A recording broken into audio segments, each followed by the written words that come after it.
Book haul.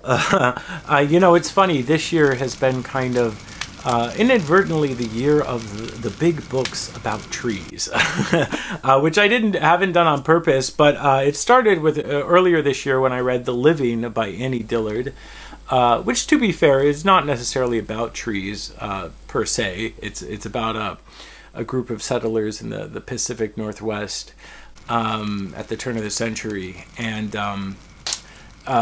I guess I associate it with trees just because it is by Annie Dillard, who of course is mostly known for her nature writing, and the book does have a lot of tree talk. And then connecting it to another big book, which I just recently started, which is The Overstory by Richard we got fire behind him. And this just came out recently, and it is all about trees. Kind of hard to say exactly how, because I'm only like 40 pages into it, but it seems to be about kind of my eyes are burning, series of characters and the trees that surround. There's bonfires coming up over the hill right there. With this story of settlers. We're going to be moving the vehicles here pretty quick. Children, their children's children, and all that. And kind of what is it? Oh God, what kind of tree? Chestnut tree.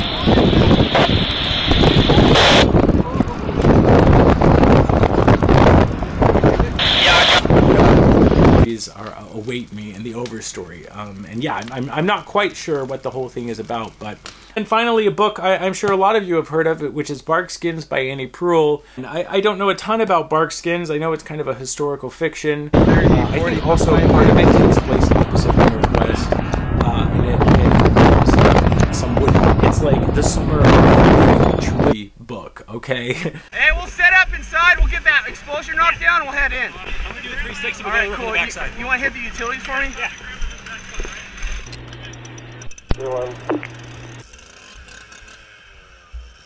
Yeah. Japanese lit, we have a stack of Yasunari Kawabata novels, and I think last year I had mentioned hauling the Sound of the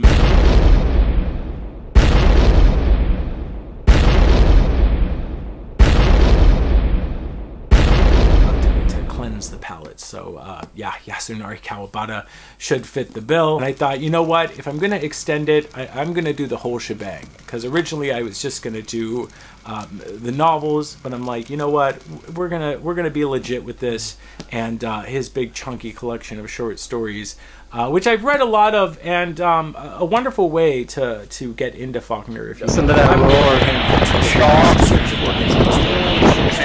and then we have the complete plays of Christopher Marlowe.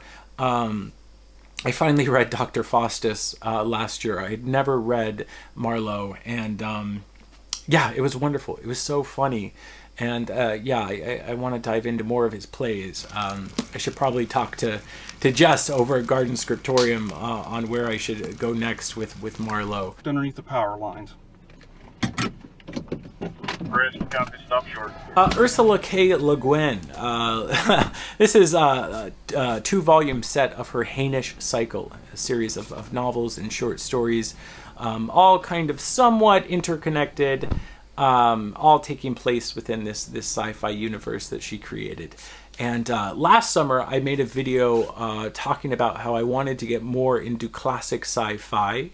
And by that, I pretty much mean that I want to read more Frank Herbert and more Ursula K. Le Guin.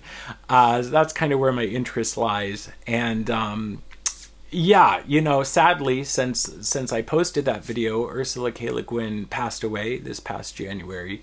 And yeah, this was published just a couple months before her passing. And it must have been thrilling to her to know that these were being published in Library of America, because if you're not familiar with Library of America, they do these bind-ups. I think it's Steve Donahue who calls it like his go-to source for dead white American men, because that's the vast majority, you know, what they do. So it was quite a thing for them to choose Ursula K. Le Guin, not just because she's a woman, but because she's a woman writing in the genre of sci-fi, which is definitely not their norm. So it was kind of a big deal that they picked her, especially picking her when she was, you know, when this was put out, she was still alive, which is also a rarity with the Library of America. So it's a beautiful set, and Yeah. And then finally, a new release, which I requested from the publishers. This is The Shepherd's Hut by Tim Winton. And yeah, I'm trying to get more into Australian lit. This was one of the new releases of the year that sounded up my alley. I'll read you the blurb. We got 1,000-foot flame lights.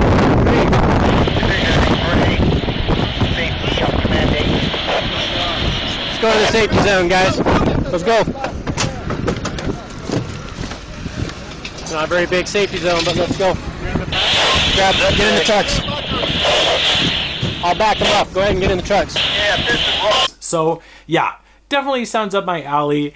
And, you know, and then goddamn Moby Dick! Can you believe it? Fuck me! I don't know. We'll see.